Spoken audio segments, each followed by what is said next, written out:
¿Qué tal amigos? ¿Cómo están? Comienza La Mecedora en la televisión de Castilla-La Mancha, el espacio ideal para que les contemos historias que bien merecen ser recordadas, pero sobre todo compartidas. Hoy les vamos a llevar a un lugar en el que se esconden cientos de historias, nada menos que al Archivo Histórico Diocesano de Sigüenza. Imaginarán la cantidad de cosas que albergan todos esos documentos con más de 4 siglos de antigüedad. ¿Y quién mejor para enseñarnos tanta historia que el guardián de todos esos legados? El director del archivo, Pedro Simón Carrascosa, oriundo de Fuencemillán, un pueblecito a poco más de 50 kilómetros de la ciudad del Doncel. Él es el custodio de los más de 4.000 volúmenes que contienen el Archivo Histórico Diocesano de Sigüenza.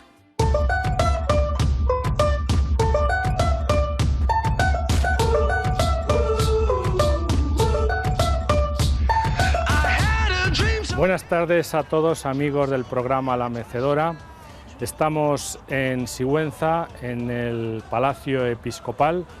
Soy Pedro Simón Carrascoso, director del Archivo Histórico Diocesano, sacerdote, que además lleva 5 pueblecitos, 5 parroquias. También soy canónigo de la Catedral de Sigüenza y vamos a adentrarnos en el mundo de la antigüedad, sobre todo en el mundo de las letras, de los papeles antiguos, en donde se entresaca las historias de lo antiguo.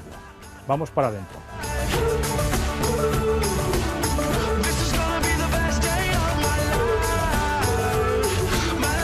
Estamos entrando en el Palacio Episcopal, el Obispado de Sigüenza, y vamos a ir al archivo a ver documentación, papeles antiguos. Vamos para adelante. Nací en Madrid el 18 de junio del año 1960, pero nací allí porque mis padres tenían ahí una sociedad y en cuanto me bautizaron a los 3 días, pues volví al pueblo, un pueblo pequeño de la Campiña Alta, Fuencemillán, y allí pues he estado toda la vida. Mis padres han sido agricultores, gente muy sencilla, cristianos sencillos, y allí aprendí pues un poquito la fe, me enseñaron la fe, la práctica cristiana. Era monaguillo en el pueblo, iba a la escuela como todos los niños y bueno, pues allá a los 12 años el párroco que había entonces, el don Pablo de Julián, que en paz descanse, pues me llevó al seminario, simplemente a verlo, a ver qué pasaba. Nos llevó a otro chico que era de mi edad y a mí, estuvimos viéndolo en Guadalajara, pero sin más pretensiones en un principio, algo muy elemental. Luego ya en el mes de junio me escribieron del seminario, a ver si hacía un cursillo, porque éramos muchos para entrar en el seminario. Hice un cursillo en el mes de junio, estoy hablando del año 1972, yo tenía 12 años. Aprobé el cursillo de ingreso y ya me metí al seminario a hacer quinto de EGB. Y allí, bueno, pues fui poco a poco y culminando etapas, cursos del seminario de Guadalajara, pasé a este seminario de Sigüenza, donde ya hice toda la formación en filosofía y teología, y llegó el momento de la ordenación. Hice un curso de pastoral en Guadalajara, en 2 parroquias, y el día 21 de junio del año 1987 recibí la ordenación sacerdotal en Guadalajara. Recibí la ordenación sacerdotal en Guadalajara, la concatedral de Santa María, el día 21 de junio del año 1987. Recibí la ordenación sacerdotal de manos de don Jesús Pla Gandía. Hace 2 años hicimos los 8 que nos ordenamos las bodas de plata, 25 años de nuestra ordenación, y para celebrarlo un poquito decidimos aventurarnos un poco a ver si se nos daba bien y quisimos ir a celebrarlo a la ciudad eterna, a Roma, pues porque bueno, es ir a la cabeza donde está la sede de Pedro, y fuimos los 8, tuvimos que acoplar trabajos, horarios, porque cada uno estamos en un lugar de la diócesis, cada uno tenemos trabajos pastorales distintos, diversos, y por fin aunamos criterios y nos fuimos para allá, y la verdad que fue pues un viaje de gracia, de gratitud, de oración, porque para nosotros supuso, como aquel que dice, una peregrinación, visitando o celebrando en primer lugar en una de las capillas de San Pedro, en el Vaticano, y luego cada día estábamos celebrando en Santa María la Mayor, San Juan de Letrán, San Pablo Extramuros, nos acercamos también un día a Asís, en fin, fue un verdadero encuentro entre compañeros, pero también encuentro pues con Dios y con nosotros mismos, con nuestro sacerdocio y nuestra vocación. Cuando canté misa, pues mi primer destino fue a la Sierra de Guadalajara, la zona norte. Llevaba 8 pueblos, residía en Valverde de los Arroyos y desde allí atendía 7 pueblos. Allí estuve justamente un año y después me fui a hacer la mili, como todo hijo de vecino lo hacía entonces, y fui destinado a la base de Torrejón, donde hice la instrucción, el periodo de instrucción durante, si no me falla la memoria, 2 meses. Y luego ya en los destinos me enviaron de capellán al Hospital del Aire en Madrid, en la calle Arturo Soria, y allí estuve pues atendiendo espiritualmente en el hospital, atendiendo a enfermos, pacientes, familiares de los enfermos, lo mejor que podía, pues porque necesitan también el auxilio de Dios, y yo también aprendí mucho de ellos, de la generosidad y de la capacidad de sufrimiento en algunos momentos ya en los últimos tramos de la vida.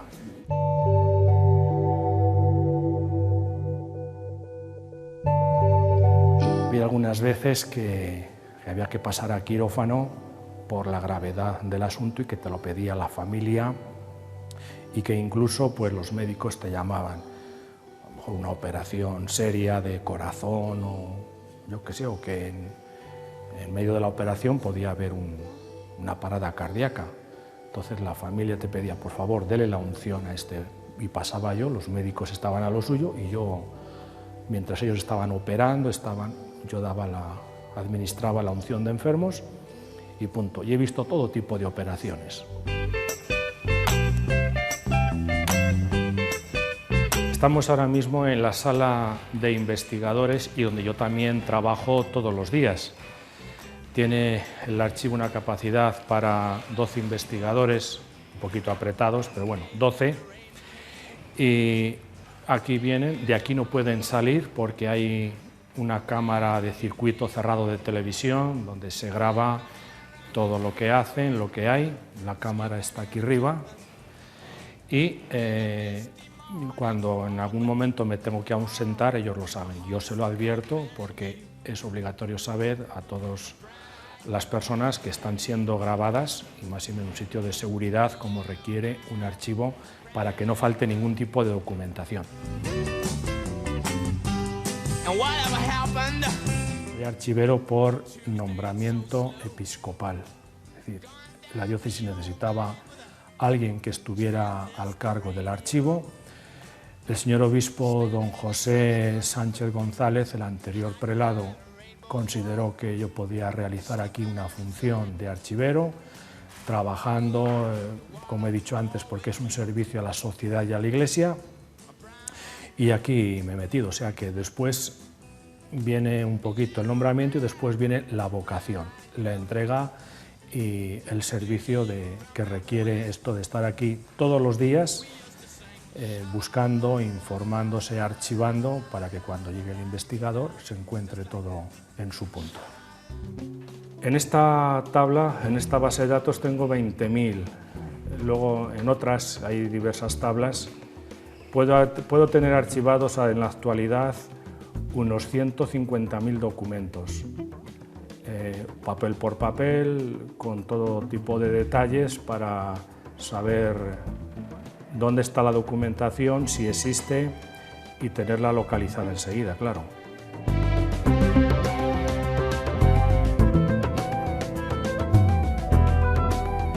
Cuando te lees todo un documento y otro, pues ves que todos tienen prácticamente una misma característica. pues luego ya a partir de ahí se hace una base de datos y con eso ya pues uno va leyendo los documentos, los va archivando, los va numerando uno a uno, se va quedando numerado aquí, se numeran también en el papel, se guardan en las carpetas correspondientes y luego ya si alguien pide esa documentación inmediatamente se sabe dónde está, si existe ese documento, de qué año data y de qué trata, para poder satisfacer la curiosidad del investigador y poder atender sus peticiones. Pues hasta ahora yo solo, pero ahora me ayuda un compañero, que además es de mi curso, cantamos misa el mismo año, y ahora lo hacemos entre dos, pero él viene cuando puede, viene casi todos los días, pero he estado 13 años trabajando yo aquí solo. Acabo de encontrar ahora mismo un documento de Alcolea del Pinar del año 1750 en la carpeta 06, que tiene 2 planos de iglesia y es el documento 06. Voy a tomar nota para que cuando subamos ahora al archivo pues cogerlo directamente y ver cómo lo que aquí he archivado en su momento pues coincide perfectamente con el documento que vamos a buscar. Entonces nos vamos para arriba.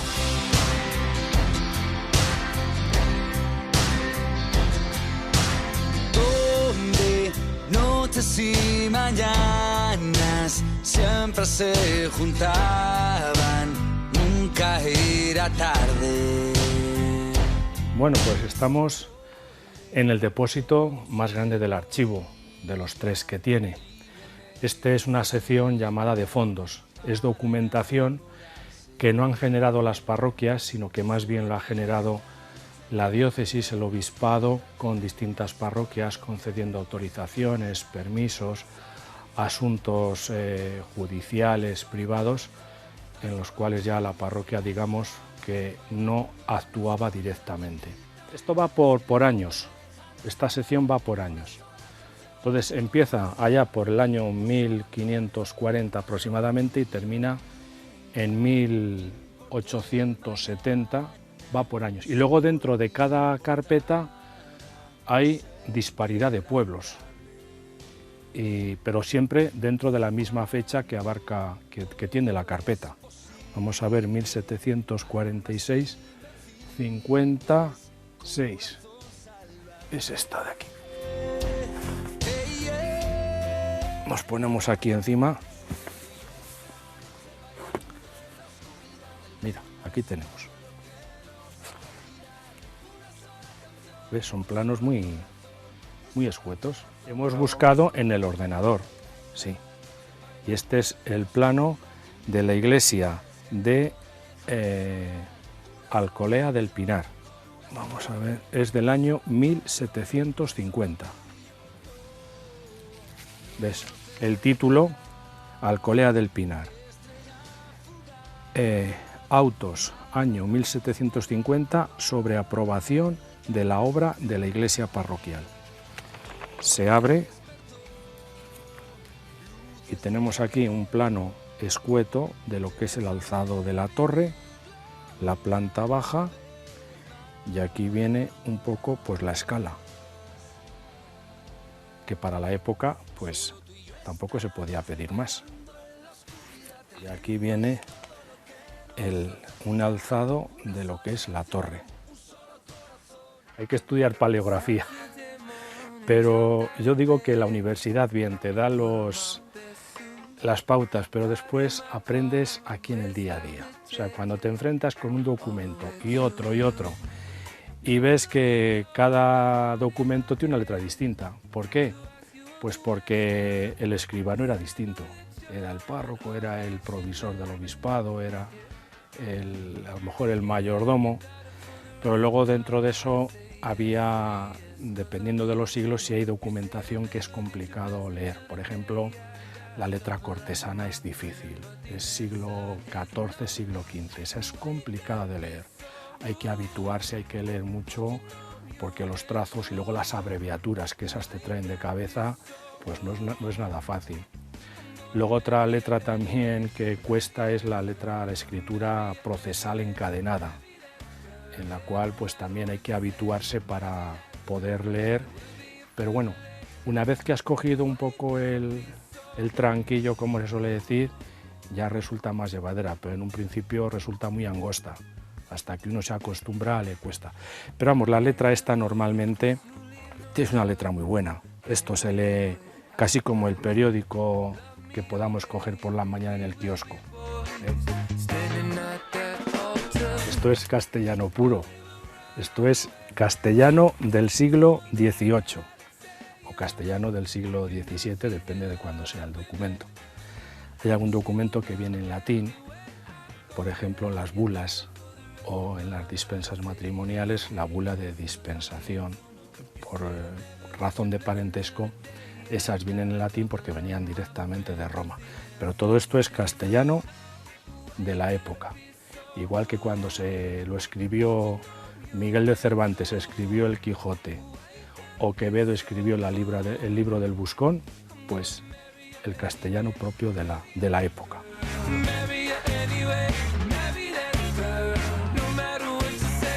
Los papeles, sobre todo cuando se descubren por primera vez, algunas veces te encuentras con sorpresas. No tanto en este tipo de documentación.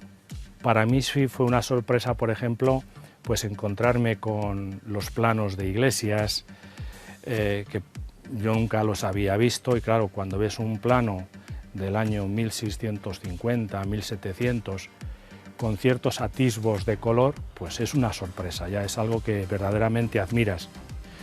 Pero las sorpresas sobre todo las encuentras cuando miras la documentación parroquial y en ellas, en los libros, a veces aparecen en notas marginales que han puesto los párrocos, o bien en las primeras o últimas páginas, aspectos muy concretos de ese pueblo que han sucedido, anécdotas de la historia de aquel pueblo, cosillas que a lo mejor han pasado desapercibidas después en la historia y que yo voy tomando nota, pues porque eso prácticamente no lo conoce nadie. Por poner un ejemplo, tengo bastantes datos curiosos referente a temperaturas, medio ambiente que reflejaban los párrocos. Por ejemplo, este año de 1820 ha sido un año catastrófico porque no ha llovido nada a lo largo de todo el invierno y luego en el mes de mayo vinieron fuertes heladas y machacaron, estropearon toda la cosecha. Y para remate, tal día a tal hora pues cayó una fuerte granizada que arruinó lo poco que había. Bueno, pues son datos que están reflejados. O a cuánto costaba el kilo de pan. Hombre, dentro de una misma sección se sabe qué tipo de documentación hay o de qué trata. Pero no cabe duda que siempre hay sorpresas, ¿no? Aunque son papeles que a veces se hacen muy monótonos, sobre todo los de diezmos, es una documentación muy monótona, no es como cuando archivé la sección de civil, que cada documentación, cada papel o cada pliego trataba de un asunto distinto y algunas veces pues te ayudaba a distraer.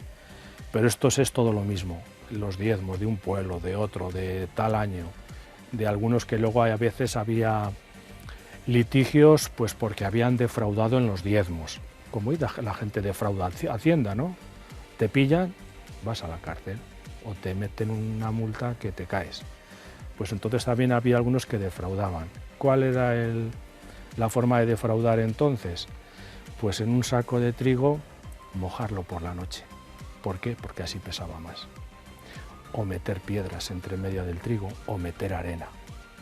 Porque en vez de entregar, por ejemplo, 100 kilos de trigo, pues habías entregado 80 y 20 de piedruscos que habías metido entre el trigo o de arena. Pero claro, luego si encontraban el fraude, luego venía un proceso judicial, en fin, luego eran todos problemas que algunas veces ahí está esa documentación, otras veces se ha perdido. En fin, no hemos cambiado nada a pesar de los años, de la historia seguimos con los mismos defectos y las mismas virtudes.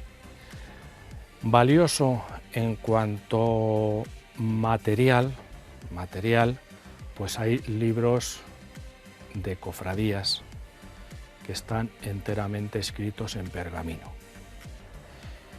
¿Por qué en pergamino? Pues normalmente cuando la cofradía era potente, tenía recursos, se podía permitir el lujo de contratar a un escribano profesional. Esos cobraban, y además cobraban bastante. Pero claro, tenía una letra toda igual, escribían muy bien, a veces a 2, 3 tintas, y entonces era un libro, pues digamos, de lujo. De esos libros tengo algunos, pocos, porque no era normal que una cofradía tuviera un libro de pergamino, pero algunas sí.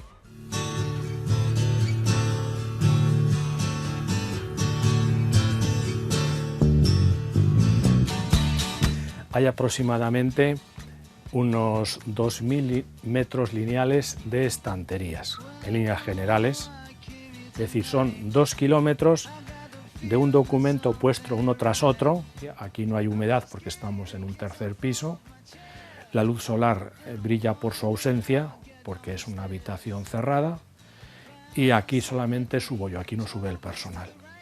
Cuando alguien me pide una documentación, pues yo subo directamente al archivo, como sé dónde la tengo, la cojo y en 2 minutos la tiene el investigador encima de la mesa. O sea que y luego también otro tipo de conservaciones, que tan malo es que haya un ambiente muy seco como que haya mucha humedad.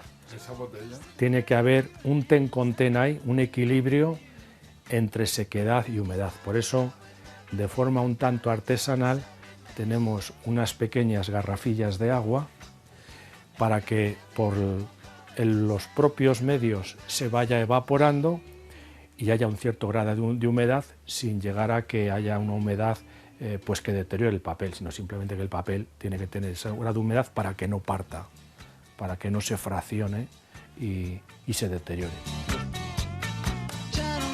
Pues ahora ya, acabado esto, nos vamos a la parte de abajo para enseñaros algunos libros y ver otro tipo de documentación.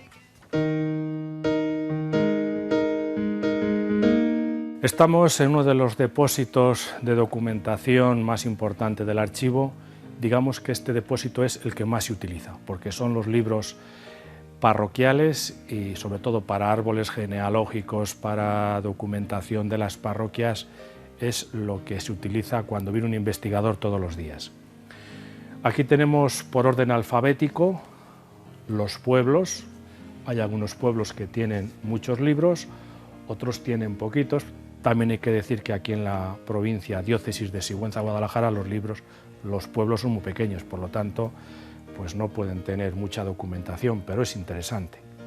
Y luego en el lomo de los archivadores, pues está qué contiene este archivador: bautismos, los años que abarca cada libro y el tipo de documentación que hay: bautismos, informe, libertad y soltería, inventario de la Iglesia y matrimonios. Cuando en una carpeta hay mucha documentación que son papeles sueltos, lo que hago es, cada papel lleva su carpetilla y luego en la primera carpeta hay un índice con todo lo que se contiene en este archivador, porque no cabe en el lomo naturalmente.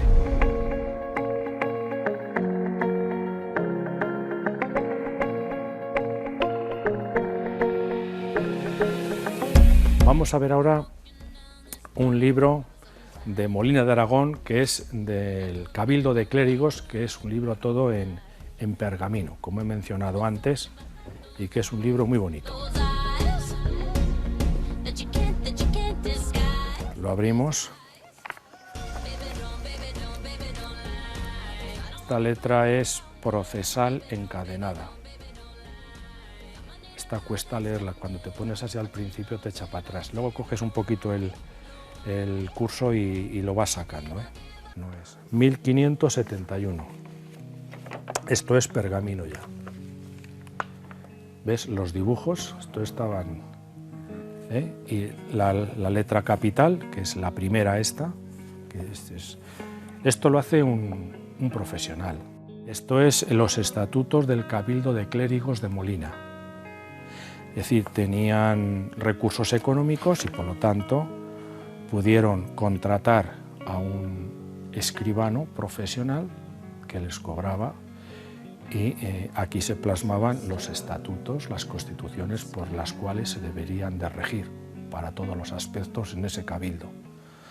Y luego las penalidades en que incurrían, si no es todo pergamino, se ve como una página es de color amarillo y la otra es de color blanco. Van todas así. ¿Por qué? Pues dependiendo de si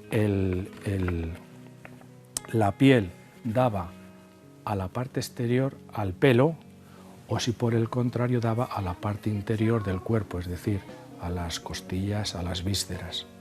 Muchas veces no, muchas veces no.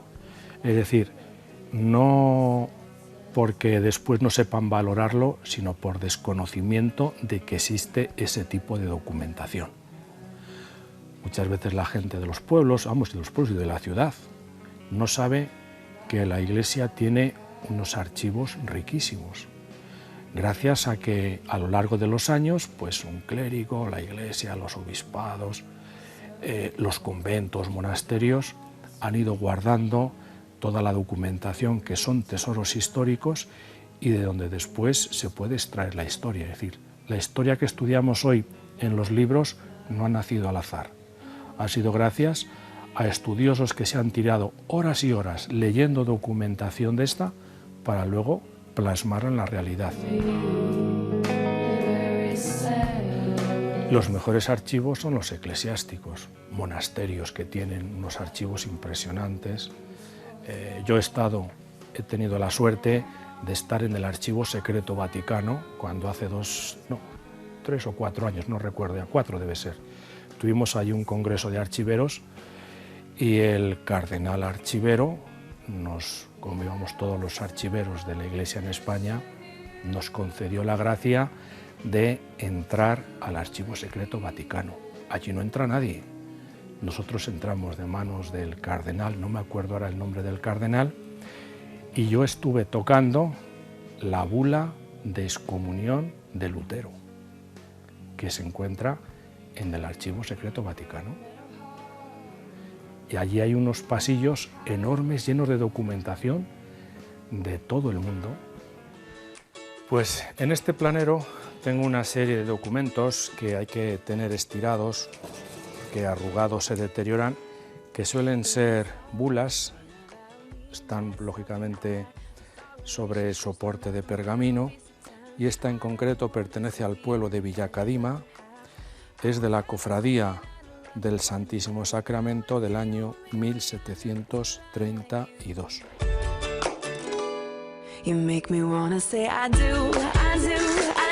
Bueno, estos son libros que han traído los sacerdotes de las parroquias, que son libros, no sé si llamar antiguos, pero por lo menos tienen ya unos cuantos años.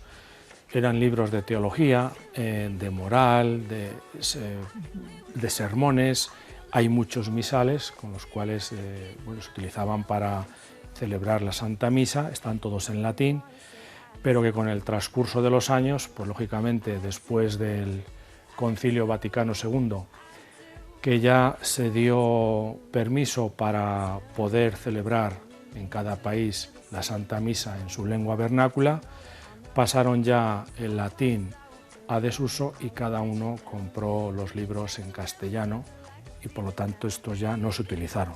Pues son diversos tipos de misales, cantorales, para celebrar la Santa Misa, para cantar los distintos oficios de fiestas, de difuntos, pero que ya no tienen ningún uso, pero que sin embargo son libros que tienen cierta valía histórica, pues porque datan del siglo XVIII, XVII, XIX, en fin, y no.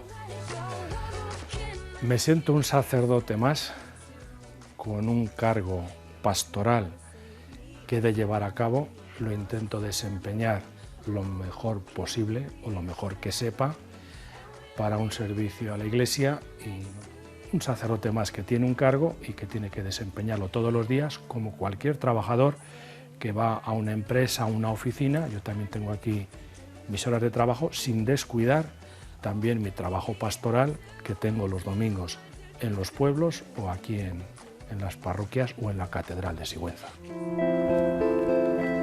Estamos en la explanada de la parroquia de Santa María de Sigüenza.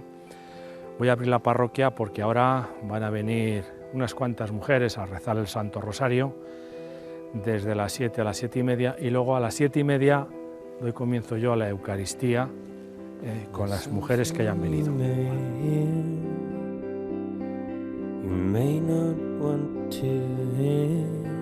Entonces los domingos 3 veces como mínimo y los sábados 2 porque los sábados también voy a celebrar la Santa Misa, con lo cual pues todos los días a diario más luego los domingos las veces que voy a los pueblos. Escuchar sus problemas, que me hablen de su fe, transmitirles yo también pues mi fe, que ellos también me la transmiten, esa confidencia que de tú a tú, en el cual nos entendemos, vemos las flaquezas y las victorias de cada uno y ver por otra parte cómo pues vamos caminando hacia el mismo fin. Pues aquí estamos en este camino de la Iglesia, siguiendo en este caso al Papa Francisco, que nos alienta y que nos pide a todos, sobre todo los pastores, pues que sepamos o que podamos oler a ovejas, es decir, que estemos entre la gente para llevarles la vida del Señor, la vida del Evangelio, pero que nosotros tenemos que tirar. Si nosotros no estamos preparados, difícilmente vamos a poder tirar, avanzar. Se trata de, la Iglesia no es uno solo, sino la Iglesia es toda la comunidad que camina hacia el Señor.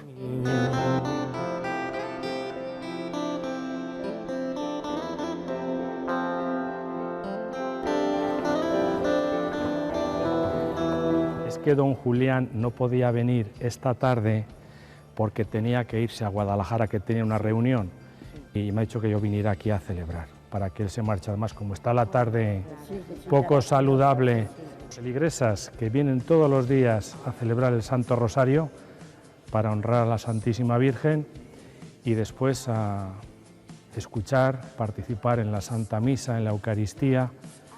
Son mayores, pero tienen el espíritu joven y la fe fresca, que la llevan a la práctica todos los días, con nuestras deficiencias como todo el mundo, pero dando testimonio de su fe en la familia, con los nietos, los hijos. Son el fermento de la Iglesia, de la cual pues todos tenemos que tirar del carro. Bueno, pues quiero darte las gracias afectivamente a Juan Pedro, al cámara Sergio, que en esta tarde pues nos habéis acompañado a ver una realidad no muy cotidiana en cuestión de archivos, de documentación, pero que creo que ha sido fructífera y que espero también que muchas personas de nuestra querida comunidad autónoma de Castilla-La Mancha pues cuente su historia para ver la realidad de cada día en el medio en el que nos desenvolvemos y que cada uno en nuestro trabajo intentemos siempre hacerlo mejor y llevarlo mejor a la sociedad. Y para los que tenemos una vocación, sacerdotes, religiosas, religiosos, que a través de este trabajo llevemos también a la gente a Dios. Muchas gracias. Qué importante es la labor de don Pedro. Todos esos documentos guardan cientos de historias fundamentales para saber quiénes somos. Y como bien saben, el objetivo de nuestro programa son las historias. Por eso la función del archivo nos parece fundamental. Nosotros hoy aquí lo dejamos, no sin antes recordarles que si quieren que la siguiente historia sea la suya, no duden en escribirnos a la mecedora@rtvcm.es o llamarnos al 900 120 170. Yo aquí les espero, en la mecedora. Adiós.